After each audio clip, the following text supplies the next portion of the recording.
नमस्कार, मैं हूं संजय सिंह और आप देख रहे हैं द सहारा न्यूज, जहां हर खबर बेबाकी से पेश की जाती है। राजनीति, देश दुनिया, मनोरंजन और खेल की बड़ी खबरों के लिए हमारे साथ बने रहिए। जमीन बिक्री में करोड़ों की हेराफेरी, जमीन हड़पने के आरोप, पीड़ित आत्मदाह करने को मजबूर। डीमरखेड़ा मुख्यालय के नजदीक ग्राम रामपुर निवासी रंजीत पटेल ने आरोप लगाया है कि राजस्व अधिकारियों की मिलीभगत से आदिवासी एवं पिछड़े वर्ग की जमीनों को खुर्द बुर्द किया गया है। उन्होंने बताया कि सुरेंद्र तिवारी, मनीष पांडे, दिलीप दुबे, मुकेश पटेल पर तत्काल प्राथमिकी दर्ज कर कठोर कार्रवाई की जाए। महर्षि महेश योगी संस्थान से जुड़े इन व्यक्तियों द्वारा राजस्व कर्मचारियों की मदद से संस्थान की भूमि बेचने, सिकमी नामा करने एवं धोखाधड़ी करते हुए सैकड़ों रुपए की हेराफेरी की गई है।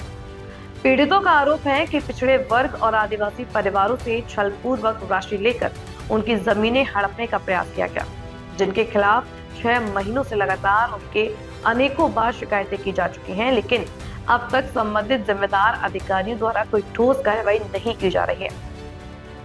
ओबीसी महासभा ने भी ज्ञापन के माध्यम से आरोप लगाया है कि प्रशासनिक संरक्षण मिलने के कारण आरोपी बेखौफ होकर गतिविधियों को अंजाम दे रहे हैं, जिससे लोगों में भारी रोष व्याप्त है। रंजीत पटेल ने एक चेतावनी दी है कि यदि संबंधित जिम्मेदार अधिकारियों द्वारा समय रहते अतिशीघ्र कार्रवाई न की गई तो आत्मदाह जैसे कदम उठाने पर मजबूर होना पड़ेगा। उन्होंने कहा कि कई क्षेत्र के पिंडरई, बमहोरी, अखौना, पड़रिया, पराची, देवरी, खिरवा पोड़ी की भूमि पर हेराफेरी की गई है। आरोप है कि संस्थान की भूमि बेचने के नाम पर रंजीत पटेल से 32 लाख रुपए ले लिए गए, लेकिन रजिस्ट्री नहीं की गई। शिकायत के बावजूद भी कार्रवाई न होना प्रशासन की कार्यप्रणाली पर सवाल खड़े हो रहे हैं। डीमरखेड़ा राजस्व कर्मचारी किसानों को परेशान कर रहे हैं, जिससे ग्रामीणों में आक्रोश बढ़ता जा रहा है। महासभा ने मांग की कि सभी मामलों की उच्च स्तरीय जांच पर पीड़ित किसानों और आदिवासी परिवारों को न्याय दिलाया जाए। शिकायत ये है कि ये महर्षि महेश योगी की जो ज़मीनें हैं, इसमें मेरे साथ धोखा किया गया है कुछ दलालों के द्वारा, जैसे मनीष पांडे, मुकेश पटेल, दिलीप दुबे। इनकी शिकायत मैं 25/6/2025 को किया था थाने में। इसके बाद भी आज दिनांक तक कोई कार्रवाई नहीं हुई, जिसमें जांच भी कंप्लीट हो चुकी है ना। मतलब इन लोगों के कथन भी बुला के ले लिए गए, लेकिन आज दिनांक तक ना तो मेरा पैसा दिलवाया गया, ना इनके ऊपर कोई कार्रवाई हुई। और संस्थान में किस प्रकार का फर्जीवाड़ा हो? संस्थान में तो बहुत फर्जी है। मान के चलो कि सरकारी ज़मीन तक संस्था के नाम पे है ना, और कुछ बमहोरी में भी है। उसका तो तहसीलदार के यहाँ से पटवारी के प्रतिवेदन 4 महीने से एसडीएम महोदय के यहाँ रखा है आदेश के लिए, है ना। और कुछ ज़मीन ऐसी हैं कि जो आदिवासियों की ज़मीन भी ठेके में दी जा रही हैं और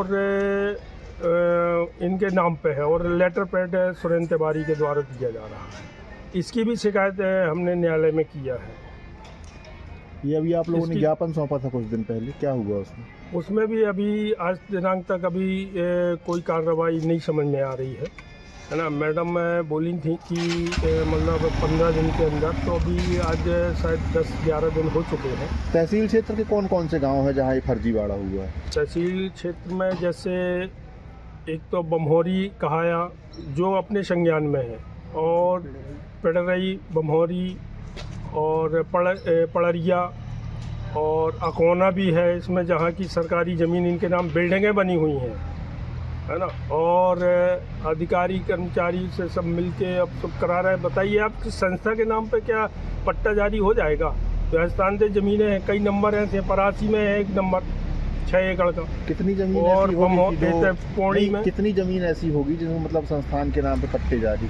अब देखिए, अब पूर्णतः वो तो नहीं है, लेकिन फिर भी मेरे को लगता है अगर अच्छे से जांच हो जाए तो 200-250 एकड़ ज़मीन होगी कंप्लीट में पूरे अपने तहसील एरिया में। और महर्षि संस्थान की कितनी ज़मीन है डीमरखेड़ा तहसील क्षेत्र में?